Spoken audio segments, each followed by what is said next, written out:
Pagbaba ko nga po, luto na ang aming breakfast. Ang garlic fried rice. At anong ulam?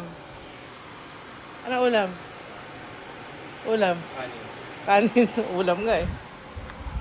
Ang ulam po ay tingnan natin. Wow.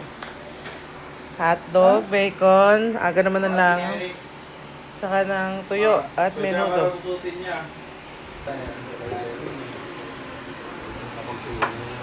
Ayan po yung kanyang pagkain. Sinasafety na po niya. Ayan po yung kanyang pagkain, no? Overload. Ito naman po yung isang cook namin. Isang chef. Chef pala. Nagluluto ng noodles dahil ayaw ni Kyrix ng rice. Tsaka mapapagalitan po ito ni tita dahil pinakain niya ng noodles. Si Kyrix. Maaga po kaming nagising dahil ngayon po ay may lakad kami. Bien, kasama ka ba mag-swimming? Ha? Sama ka? Nagpaalam ka na ba?